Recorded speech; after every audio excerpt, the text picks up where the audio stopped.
step into the wardrobe leads to an enchanted world cursed to an eternal winter by an evil witch. Narnia is the setting for C.S. Lewis's famous series of children's fantasy stories. The Tale of the Lion, the Witch and the Wardrobe is one of his most famous and is also a $150 million Hollywood blockbuster. But it's not all fiction. Narnia really exists, except today it's called Narni, a town in the Italian region of Umbria. Just 80 kilometers from Rome, the town was known by its Latin name, Narnia, during the Middle Ages. One resident who made the connection between the fantasy world and the real one is computer engineer Giuseppe Fortunati.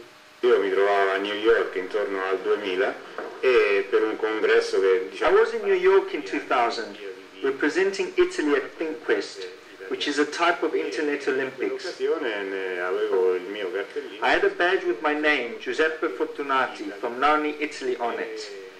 An Asian man came up to me and said that there was a mistake on my badge. I quickly checked, because sometimes there are mistakes, but I saw that it was correct. I told him that Narnia was the city I was from. He insisted it's not Narnia, but Narnia. I was surprised and wondered how he knew the Latin name of my city and asked him. He said of course he knew it. Narnia is famous, he said. There's a flying lion and a wardrobe. Intrigued by this encounter, Fortunati started studying the life and the works of author C.S. Lewis to find more evidence of this link. He organized an exhibition in Narnia to explore this literary connection and even wrote a book about it. Narnia e Narnia, I legami sono tantissimi. There are many links between Narnia and Narnia. Lewis had had a classical education at school, and he kept his passion for Latin, which remained one of his favorite languages. While a student of literature, he was also a professor at Oxford. Lewis found many references to the city of Narnia in the works of the classical authors. Pliny, both the elder and the younger, Tacitus and Livy. There are signs of Narnia everywhere in Narnia. The Augustus Bridge, built around 27 BC, is similar to Narnia's stone bridge. Overlooking the entire valley is a castle, although there's no evidence of a witch living here. And Narnia even has its own lion, a symbol of power used to protect the emperor during Roman times. Using all these clues, Fortunati developed projects to promote the link between Narnia and the Narnia that C.S. Lewis invented over 50 years ago.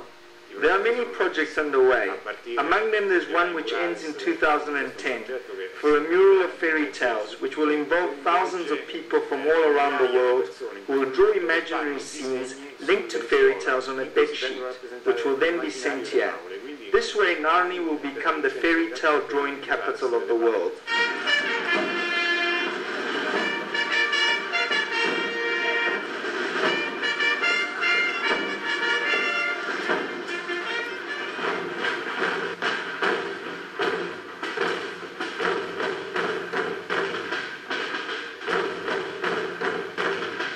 Another link is a festival created in medieval Narnia and which continues in 21st century Narnia.